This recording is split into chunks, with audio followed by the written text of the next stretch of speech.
नियति जी, आपका स्वागत है। वक्तव्य प्रस्तुत करिए। अस्मद्गुरुभ्यो नमः। अस्मद् परम गुरुभ्यो नमः।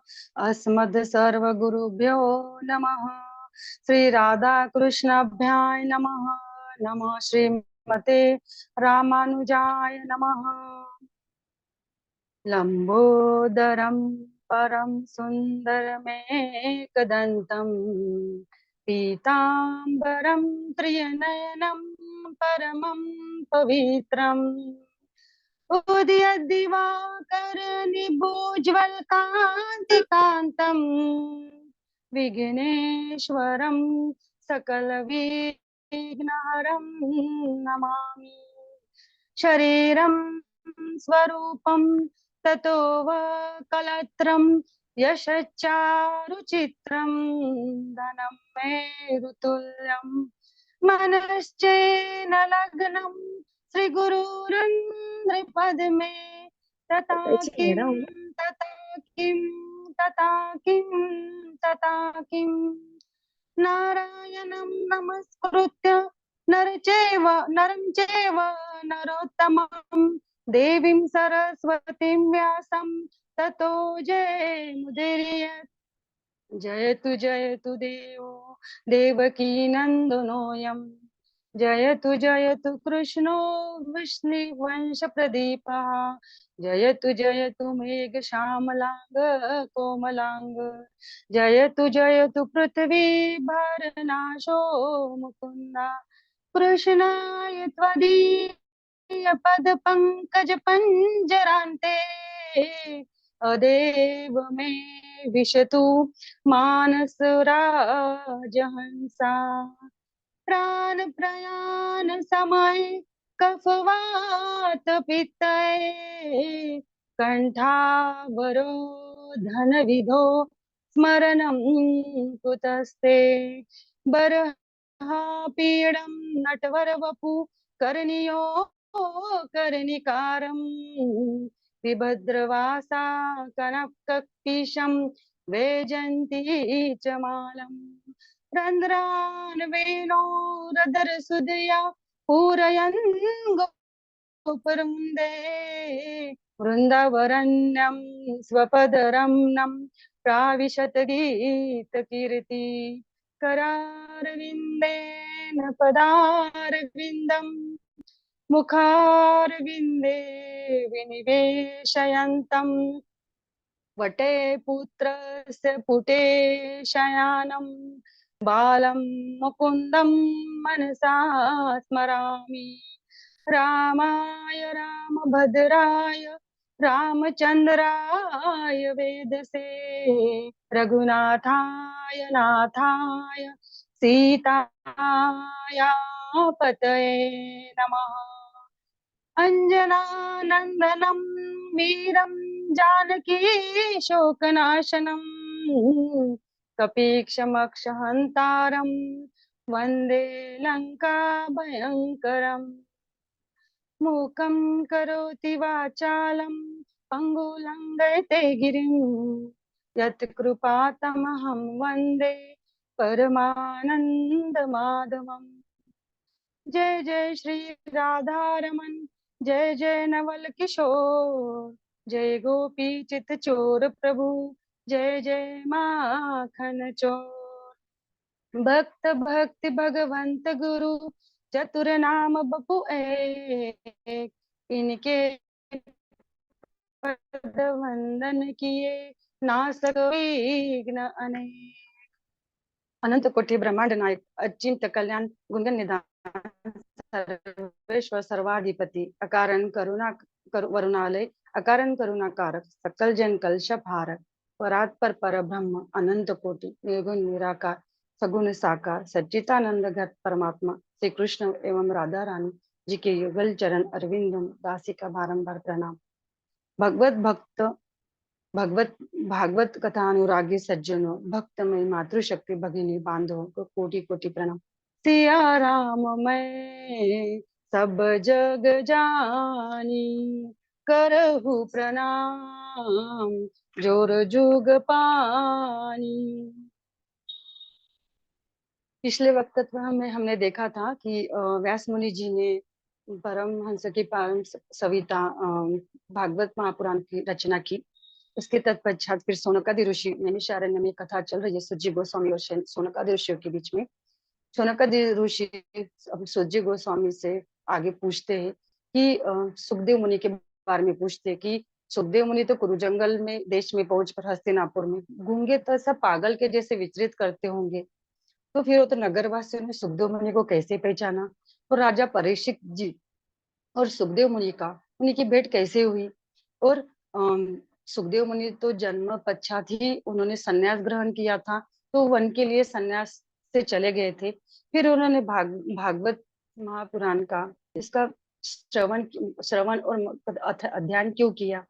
इस प्रश्नों का उत्तर देते हुए सोनका जी ऋषि सुज्जी गोस्वामी सोनकादि ऋषियों के प्रश्न का उत्तर देते हुए उनको आगे बताते हैं, उनकी कथा सुनाते हैं। और यही कथा सुखदेव मुनि राजा परीक्षित जी को सुना रहे हैं। तो सुज्जी गोस्वामी कहते हैं सोनकादि ऋषि से कि महर्षि वेदव्यास जी ने जब सातवत संहिता की रचना की तो विचार करने लगे कि इसका उत्तम अधिकारी कौन है, क्योंकि ये पुराण एक अमृत में है। इसको पाश मतलब इसको धारण करने वाला भी मतलब एक सोने का बुद्धि का पात्र वाला ही जीव चाहिए। तब उनको याद आया कि इस मेरे पुत्र के अलावा इसका और उत्तम अधिकारी और उत्तम कौन हो सकता है। तो वेदव्यास मुनि जी ने अपने शिष्यों को कुछ श्लोक याद कराए और उनको कहा कि आप ये श्लोकों का गायन करते हुए आप मतलब नगरों नगरों में जाइए, वन में जाइए और इस श्लोकों का गान कीजिए। वेदव्यास मुनि जी को पता था कि सुखदेव मुनि तो वैसे आएंगे नहीं, क्योंकि वो उनके पीछे दौड़े थे कि बेटा मेरी बात सुनो, लेकिन वो अपने तो उन्मत्त से एकदम आगे चले ही जा रहे थे। तो उनको मतलब लाने के लिए और इस अध्ययन को भागवत का अध्ययन उनको कराने के लिए वेद व्यास मुनि जी ने अपने शिष्यों को ही इसके निमित्त बनाए। वेद व्यास जी के शिष्य कुछ श्लोक याद करके उस श्लोक को ग्रहण करके अध्ययन करके वे जगह जगह पे विचरण करने लगे। ऐसे ही वो घूमते फिरते एक अरण्य में गए। वहां पे सुखदेव मुनि जी अपने ध्यान अवस्था में प्रभु ईश्वर का ध्यान कर रहे थे और उनके मुख से एक श्लोक निकला। बर्हा पीडम नटवर वपु कर्णियो कर्णिकारम विभद्रवासा कनक कपीशम वेजंती च मालम रंध्रान वेणुरधर सुदया पूरयन् गोपरुन्दे वृंदावरण्यम स्वपदरम्यम प्राविशत गीत कीर्ति। जैसे ही ये श्लोक सुखदेव मुनि जी ने सुना तो उनकी ध्यान अवस्था में जो ध्यान कर रहे थे वो ध्यान अवस्था से वो बाहर आए। उनके औचित्यन मन तक वो आवाज गई और उन्होंने मन से ही सोचा कि कौन हो सकता है इतना सुंदर, और इतना सुंदर मोहक किसका रूप है। तो उतने में उनके दूसरा विचार आया कि जो रूपवान होते हैं उनको अपने रूप का बहुत घमंड होता है, अभिमान होता है, क्या पता इनका स्वभाव कैसे होता है। तो दूसरे दूसरे शिष्य ने दूसरा श्लोक सुनाया। अहो बकीयम स्तन कालकूटम जिघासया पायय दप दपय साधवी लेबे गतिम धातु चित्तम ततोन्यम कम वा दयालु शरणम व्रजे।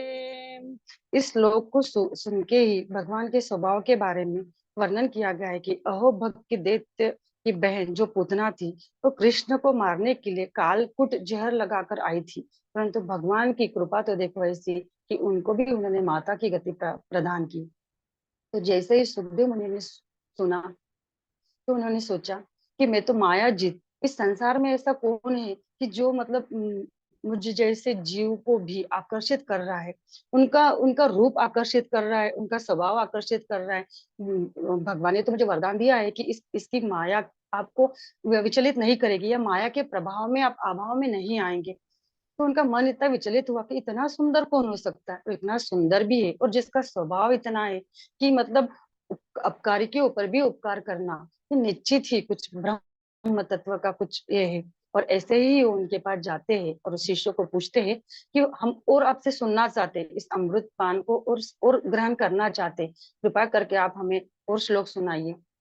वेद व्यास मुनि जी के शिष्य सुखदेव मुनि जी जिसे बताते हैं कि हमें तो हमारे गुरुवर ने इतना ही पढ़ाया है और इतना ही हमने अध्ययन किया है, क्योंकि इसको ग्रहण करने के लिए बहुत बड़ी बुद्धि चाहिए।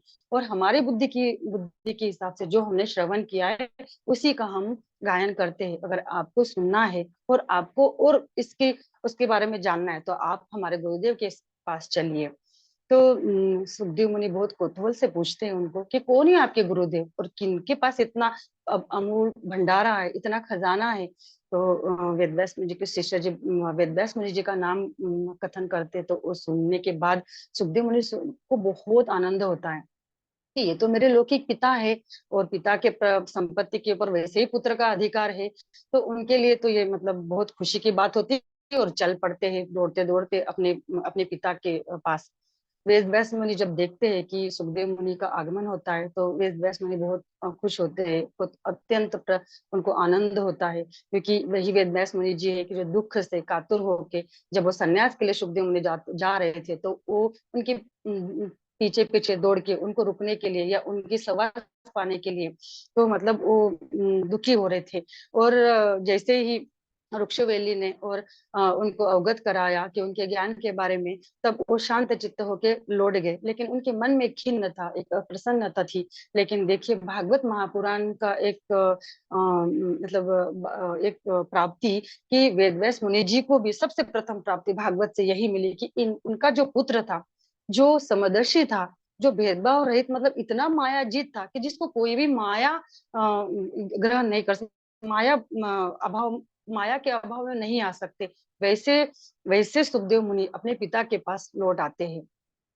तो ऐसा ही जो श्री कृष्ण भगवान का जो रूप है, जो भागवत श्रीमद नारद मुनि ने भी अपने बाल्यावस्था में जो ध्यान में देखा, और श्री कृष्ण भगवान के रूप का जिसमें परमहंस सुखदेव मुनि ने जो अनुभव किया, जो मतलब मन की आंखों से देखा, भगवान के मनु अवतार नारद जी ने भी उनके रूप से मतलब उनके मन की आंखों से देख के ब्रह्मा जी, महारानी कुंती, पितामह भीष्म, संत तुकाराम, भगवान के परम सखा उद्धव जी, संत सूरदास जी, वाल्मीकि, श्री वाल्मीकि जी, श्री वेदव्यास मुनि, सब देवता मुनिगण भगवान के रूप का वर्णन किया करते हैं और उनके रूप माधुर्य का अद्भुत वर्णन किया करते। प्रथम पुरुष स्वयंभू मनु और शत्रुपा के वंशावली।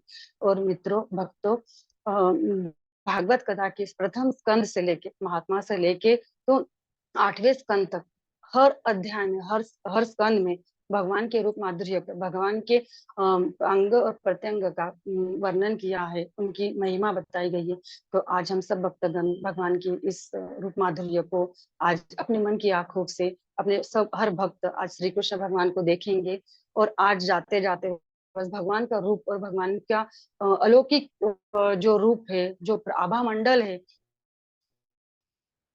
जो एक ब्रह्म तत्व है, जो ज्योति प्रकाश, हम स्वयं सब सब आज उसको देखेंगे और इसी रूप में हम खो जाने का प्रयास करेंगे। तो भक्त के अभी भगवान को तो देखना है, लेकिन कैसे देखते हैं, क्योंकि किसी किसी को भगवान को कैसे कौन से रूप देखना चाहते हैं। तो जैसे भीष्म पितामह को पार्थ सारथी स्वरूप प्रिय था, किसी को लक्ष्मी नारायण का रूप प्रिय है, तो किसी को श्याम सुंदर का रूप प्रिय है, तो किसी को छोटे कान्हा का रूप प्रिय प्रिय है। तो ऐसे रूप देखने के लिए जैसे प्रेमी अपने भक्त प्रियतम के दर्शन पाने के लिए उत्कंठित रहता है, तो जैसे गंगा का स्रोत सागर से मिलने में कोई रोक नहीं सकता, तो वैसे ही भक्ति के शुद्ध नेत्र, चित्त भक्ति के शुद्ध नेत्र ही प्रभु को देख सकते हैं। उनका देखने के बाद चित्त को प्रभु के रूप का ध्यान करने से कोई मतलब शांत हो जाता है। तो भगवान का संपूर्ण दर्शन भक्ति के नेत्रों से देखना ही संभव है। तो ये भक्ति के नेत्र अभी कहाँ से आएंगे? तो जब भक्ति का स्तर बढ़ जाता है और भक्ति जब सेवा करते करते प्रेम, आंखों से जब प्रेम झलक जाता है और आंखों के ये समुन्द्र से ये तट पार करके जब अश्रु बाहर निकल आते हैं, वो अश्रु ना सुख के होते हैं ना दुख के होते हैं, वो अलौकिक अश्रु होते हैं कि जिससे एक प्रेम का अंकुर होता है और अंकुर एक वृक्ष का रूप लेता है। वैसे ही मनुष्य के जीवन में वो भक्ति के नेत्र और एक सूक्ष्म शरीर तैयार हो जाता है और उसी शरीर के द्वारा, उसी कानों के द्वारा, उसी आंखों के द्वारा भगवान को देखा जाता है।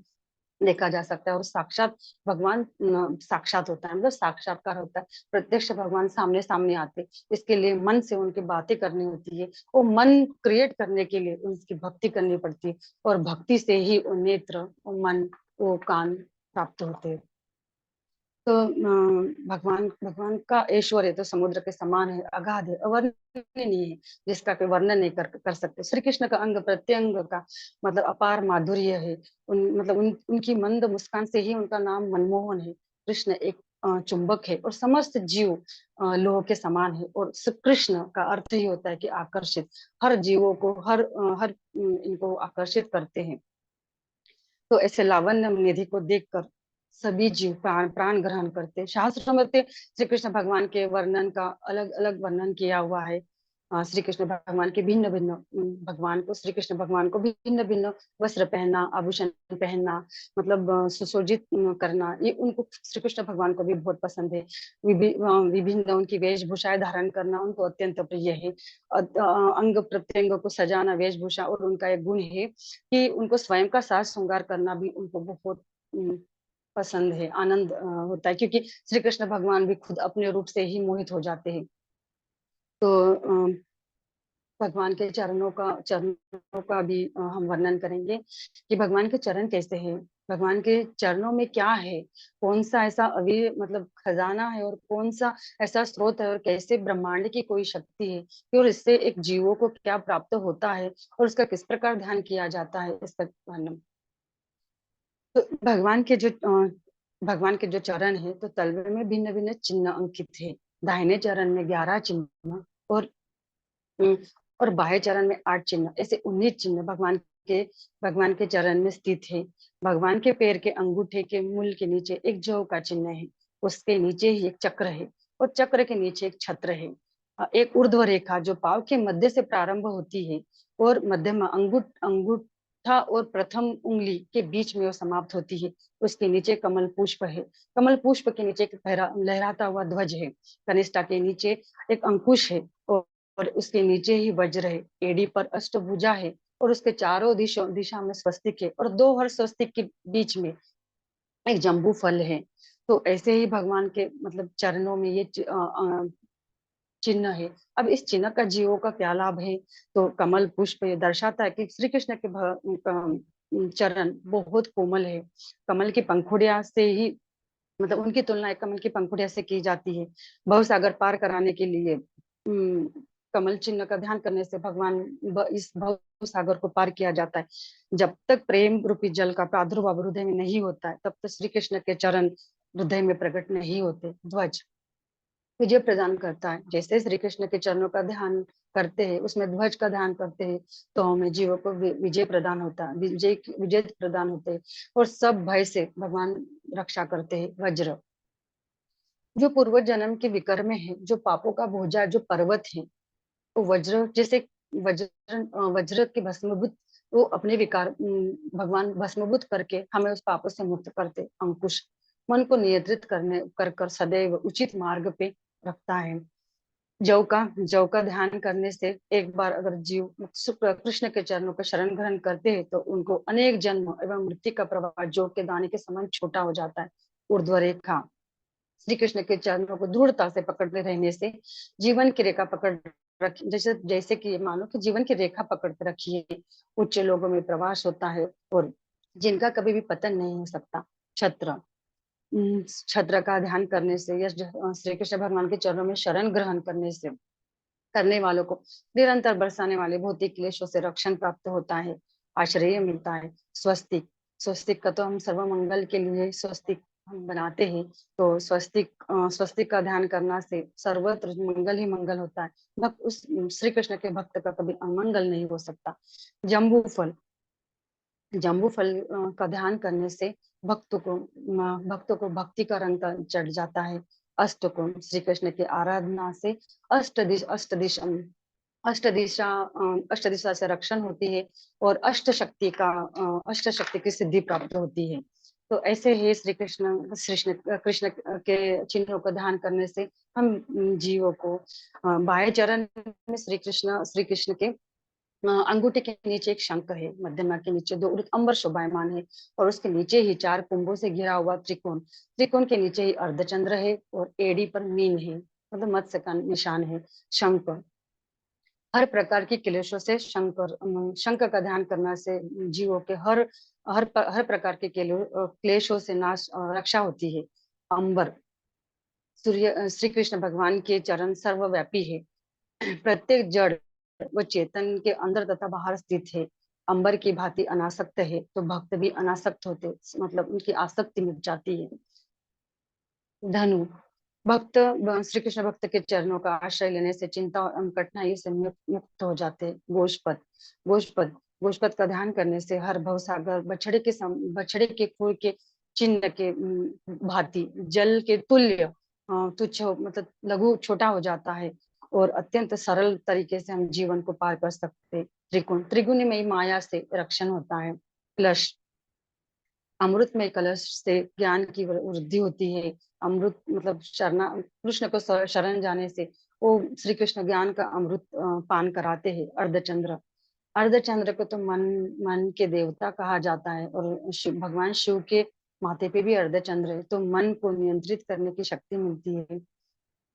मत्स्य, भक्त कृष्ण के चरणों के स्तन के बिना एक क्षण भी नहीं रह सकते। जैसे मछली पानी के बगैर नहीं रह सकती, तो वैसे ही श्री कृष्ण के भगवान के जो भक्त होते हैं वो भगवान के बिना नहीं रह सकते, तो भगवान उनको हमेशा मतलब अपने पास पाने की शक्ति प्रदान करते। वृंदावन में जब कृष्ण नंगे पांव चलते थे, पृथ्वी पर विचरते थे, तो जगह जगह पृथ्वी माता पे उनके जो पदम जो पाँव के जो चिन्ह होते थे वो पृथ्वी पर उमट आते थे। धन्य धन्य वो पृथ्वी माता और धन्य धन्य भगवान। गोपियों में सर्वश्रेष्ठ श्रीमती राधा रानी जी है, जिनका भूमि पर प्रकट हुई, तब उन्होंने अपने नेत्र तब तक नहीं खोले जब तक श्री कृष्ण का रुचिर स्वरूप उन्हें सामने नहीं देखा। तो उसकी छोटी सी एक लीला है कि राधा रानी जी, हमारी किशोरी जी, यमुना नदी के कमल पुष्प पर प्रकट हुई। उस समय जब राजा वृषभान वहां उपस्थित थे, तो उन्होंने देखा कि यमुना में अनेक कमल खिले हुए हैं, लेकिन उसमें एक ऐसा कमल है कि जो राजा वृषभान को आकर्षित कर रहा था, और उनसे बहुत, उस कमल के अंदर से बहुत तेज निकल रहा था। तो वो तेज को देख के राजा वृषभान को मतलब कुछ आश्चर्य हुआ कि कमल तो सब खिले हुए, लेकिन एक ही ऐसा कमल ऐसा है कि जो मुझे आकर्षित कर रहा है। और कौतूहल वश उनके पास गए, और उन्होंने देखा, पहुंचकर देखा तो उन्होंने उस सुंदर पर एक सुंदर छोटी बालिका को देखा। उतने में आकाशवाणी हुई कि आकाशवाणी ने अवगत कराया कि यह बालिका जो है, जो आपको प्राप्त हुई है, वो आपकी और उनकी पत्नी महारानी कीर्तिदा, इनके तपस्या का फल है। ये श्रवण करते ही राजा वृषभान जी बहुत खुश हुए, बहुत आनंदित हुए, और शीघ्र अतिशीघ्र उस बालिका को लेके वो अपने महल आए। महल में उन्होंने उस जो आकाशवाणी का जो संदेश था, उन्होंने अपनी पत्नी को सुनाया। और रानी प्रतिदा भी उस सुंदर बालिका को प्राप्त करके इतनी प्रसन्न हुई, इतनी प्रसन्न हुई, क्योंकि जब किसी को संतान नहीं हो, संतान मिल जाए और वो भी ऐसी अलौकिक संतान, तो उसकी खुशी का तो आनंद ही अवर्णनीय है। तो उनको पाके वो राधिका छोटी बालिका को पाके दोनों ही महाराजा और महारानी बहुत खुश हुए। लेकिन वो उस बालिका को निहार रहे थे, तो उन्होंने देखा कि बालिका तो बहुत सुंदर है, लेकिन उसमें एक अभाव है कि वो अपने नेत्र नहीं खोल पा रहे। तो उनके मन में ऐसा ये हुआ कि पता नहीं बालिका देख नेत्र ही नहीं, या फिर मतलब पलके ही नहीं खोल रहे। लेकिन फिर भी उस दुख को उन्होंने दूर करके उन्होंने सोचा कि मतलब जो बालिका मिली है, तो उसका एक ये करना चाहिए, सबको बुलाना चाहिए, और सभी को मतलब एक जन्मोत्सव मनाना चाहिए। और उन्होंने सब जगह पे समाचार पहुंचाया कि ब्रजमंडल में समाचार आंधी तूफान के जैसे फैल गया एकदम।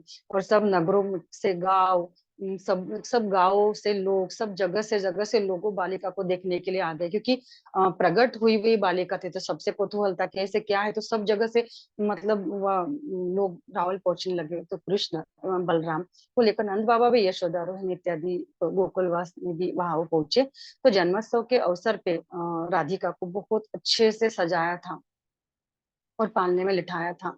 राधिका तो हमारी किशोरी जी, उनके आगमन से तो वातावरण वायुमंडल ने भी मतलब एकदम शीतल वायु बहना, वातावरण में भी मतलब सुगंध फैल गया।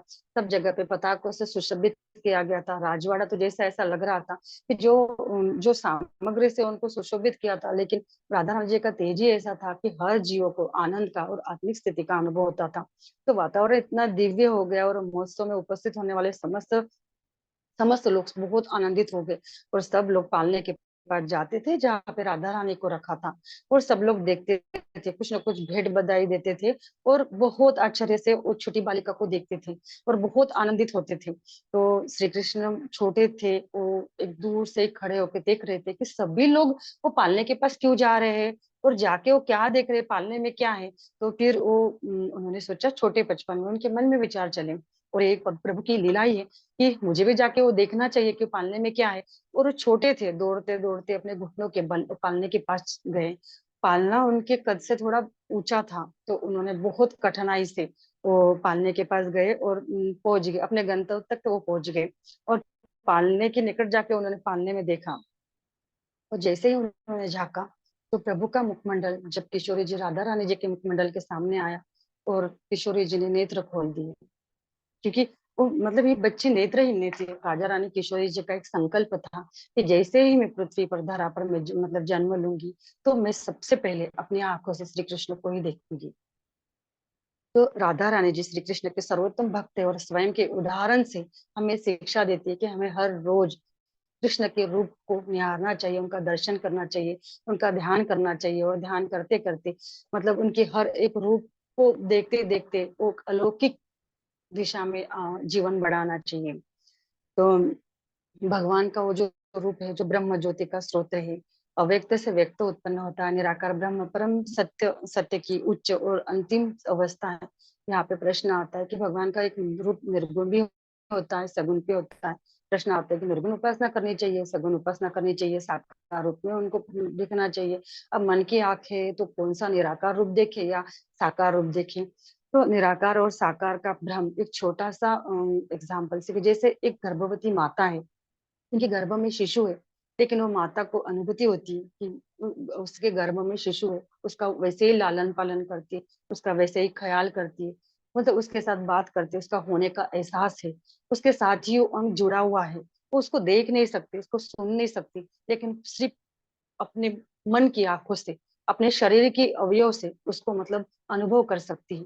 और वही बालक जब जन्म ले, और उनको वो माता को पता भी नहीं है कि वो मतलब बालिका है या बालक है, फिर भी उनका उनके प्रति प्रेम एक निरंतर रहता है, और एक एक रस रहता है। लेकिन जब वो बालक जन्म लेता है और साकार रूप में माता के सामने आता है, तो माता उनको देखती है, उनको चुंबन लेती है, आलिंगन करती है, उनको अपने हाथों से खिलाती है।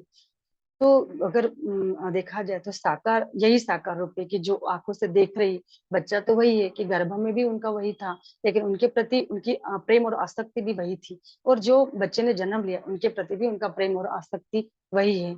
अंतर इतना ही है कि निराकार निराकार को हम सिर्फ अनुभव कर सकते हैं, उनको हम मन की आंखों से देख सकते हैं, और साकार को हम सामने देख के उनको उनको अपने कर्मेंद्रिय के साथ उनका सुख ले सकते हैं। तो श्री कृष्ण भगवान का जो विभिन्न विभिन्न अवस्था है, तीन प्रकार की, कि एक छोटे थे वो, उसको कुमार अवस्था कहा जाता है, जो बचपन से उनकी जन्म से लेके 5 साल की उम्र में उनके माता पिता के साथ उनकी लीलाएं थी। उसके बाद में उनकी पौगंड अवस्था, जो 6ठे वर्ष से 10वें वर्ष तक बाल बालों के साथ उनकी मैत्री थी। और किशोर अवस्था, जो 11वें से 15वें वर्ष तक गोपियों के साथ उनकी लीलाएं थी। कृष्ण के अंगों की तुलना भौतिक पदार्थों से की जाती है। इस प्रकार कृष्ण के सच्चिदानंद स्वरूप भौतिक दृष्टांत उसके द्वारा ही समझाया जाता है। तो श्याम सुंदर जी का जो सुंदर शरीर है, जो मरकत मणि के समान कांतिमय है। मरकत मणि जो है वो उसकी कांति के लिए वो प्रसिद्ध है, और मेघमाला के भांति श्यामल है। मेघमाला जैसे नवीन बादल जैसे मेघों से भर जाते हैं, और उनका रंग नीला हो जाता है, नीला भी नहीं और काला भी नहीं, वो रंग ही अलग हो जाता है, जो जीवों को इतना भा जाता है कि मन उनकी तरफ आकर्षित होकर आनंद का अनुभव होता है। और नील कमल के जैसे कोमल है। श्याम सुंदर जी का शरीर इतना कोमल है कि नई उगी पत्ती अगर स्पर्श हो जाए तो भी उनके शरीर का कलर बदल जाता है, और इतना मुलायम है कि मक्खन से भी ज्यादा मुलायम। तो उनका कांति में तेज और श्यामल रंग और उनका कोमल शरीर तो मतलब जीवों को आकर्षित करता है। जो नीला कलर होता है उसको ज्ञान की शक्ति का प्रदान करता है। यहाँ पे हम मतलब हमें भक्तों को समझना है कि श्री कृष्ण का प्रत्येक अंग, प्रत्येक पूरा विग्रह ही हमें ज्ञान प्रदान करने वाला है। लेकिन बस हमें उसको धारण करने के लिए हमारी बुद्धि की पात्रता उतनी होनी चाहिए। उनके केशों में मोर पंख सुसज्जित है, और मोर पंख उनके केशों में लगा हुआ है। और उनकी उनकी जो केश है वो अत्यंत घुंघराले, चिकनी और नीली कलर की है। और ऐसा लगता है कि ज्ञान का समुंदर, समुद्र की कुछ लहरें मतलब अपना तट पार करके वो कपोल पे आ गई है। और ऐसे ही मतलब श्री कृष्ण के केशभूषा है। उनके जो नयन है वो पद्मदल के जैसे, पद्मदल के समान है। और पद्मदल, पद्मदल हम देखते हैं कि कहा जाता है कि कृष्ण भगवान की जो आंखें वो बहुत लाल है। तो जैसे लाल आकाश हो और उसमें नीला कलर का सूरज निकला हो और आनंद प्रकाश से और शक्ति से इतना भरपूर हो, और उसमें नीला कलर सूरज मतलब एक शांति का स्रोत देने वाला।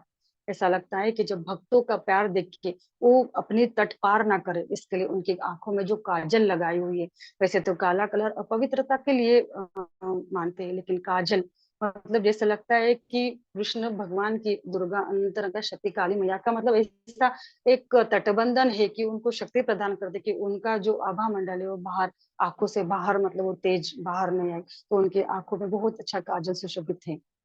उनके होठ तो ऐसे प्रतीत होते हैं कि जैसे दो बिंबो फल जैसे लाल रसों से जो मतलब भरा हुआ है।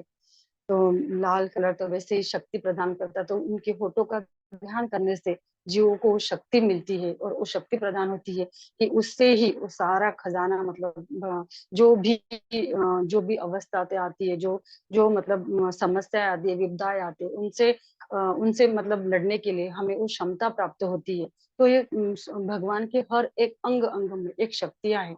भगवान के हर अंग अंग में एक ऊर्जा है, और ऊर्जा ग्रहण करना ही उनके दर्शन करने का उसका मतलब महत्व है। उनकी नासिका तो ऐसी है कि उन्मत्त नासिया, और उन्मत्त नासिका, और उनपे मोतियों की बाली लटकी हुई है। ऐसा लगता है कि सुमेरु पर्वत है और जो पूरा सोने के खान के लिए प्रसिद्ध है, और उसके बीच में ही एक मोती की वृक्षा है, और पूरे वो पर्वत पे वो मोतियों की माला जो मतलब एक आकर्षित करती है। तो वैसे ही उनकी नासिके के ऊपर वो मोतियों की बाला लटक रही है। गोविंद के अलकाओं के घिरे हुए ललाट पर लंबी लताओं के भाव के बीच में एक अर्ध चमकीला सुनहरा कलर का तिलक सुशोभित है। उनकी माथे पे सुशोभित जो तिलक, उससे ऐसा लगता है कि मतलब पूरे कांति में स्वर्ग और तिलक से ऐसी प्रकाश निकल रहे, ऐसे प्रकाश ज्योति होती है कि जीव अपना अस्तित्व ही भूल के जैसे उस प्रकाश में समा गया हो। उनकी तनी हुई भों को देख के तो ऐसा लगता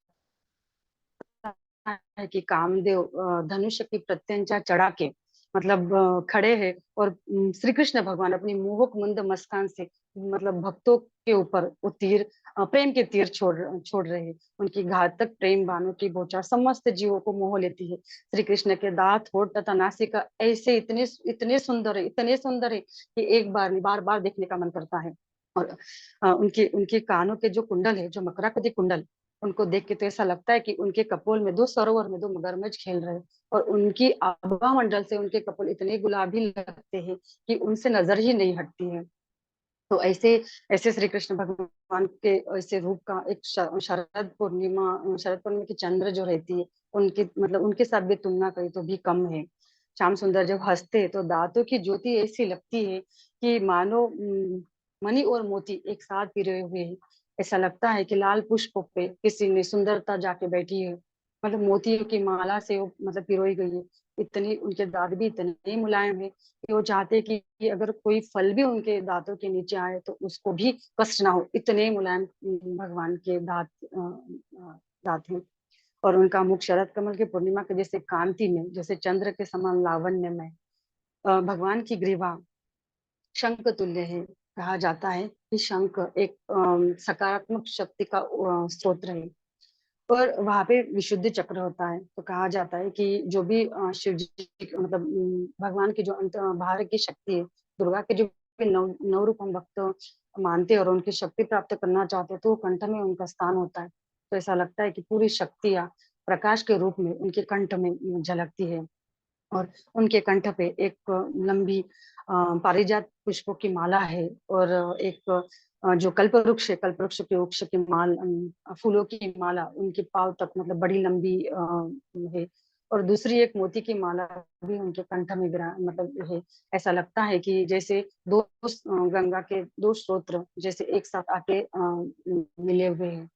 यशोदा मैया का जो नवरत्न वाला जो उनको नजर ना लगे इसके लिए उन्होंने जो कवच बनाया है, उनको बाजूबंद बोल के उनके हाथ पे सिर है। श्री कृष्ण के वक्ष स्थल पर तारावली के समान जगमगती हुई मोतियों की एक माला दमदमाती कौस्तुभ मणि तथा उनकी विशिष्ट श्री वस्त्र चिन्ह भी सुशोभित है। कौस्तुभ मणि जब वो मतलब कलिया के हद में गए थे, तब कालिया की जो प्रेमिया थी, जो प्रेयसी थी, उन्होंने उपहार के रूप में भगवान को ये कौस्तुभ मणि प्रदान की थी। भगवान की अंगुली की नख जो थी, तो इतने ऐसी है कि मानो कमल दल पर मोती विराजमान है। उनके थोड़े झुके हुए शरीर, उन्मत्त उदर मध्य, सुंदर गहरी नाभि मन को आकर्षित करती है।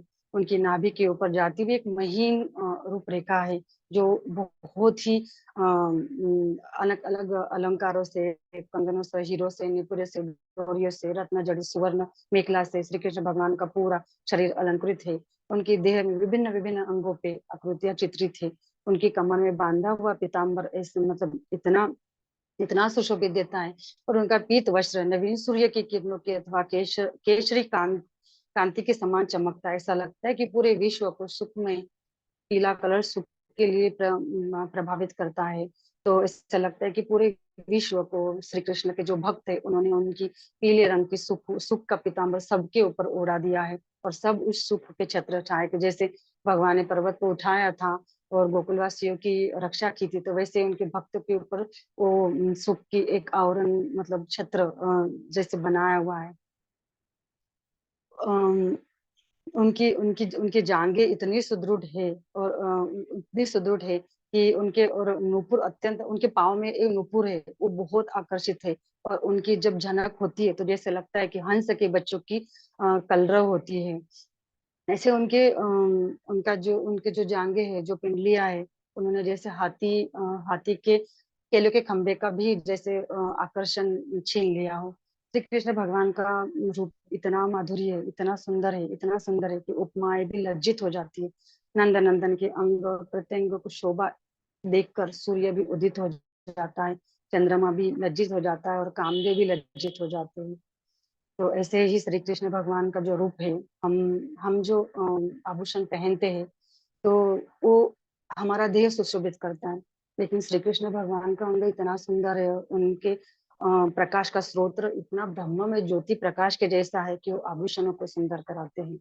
इसलिए कहा जाता है कि हर सवेरे उठते ही जैसे अनुपम सुखद प्रभात भयोरी, अनुपम सुखद प्रभात भयोरी, श्याम दर्श भय शीतल नैना, अनुपम सुखद प्रभात भयोरी, सुंदर बदन कमल दल लोचन, कोटि मदन छवि आज सखी रे, अनुपम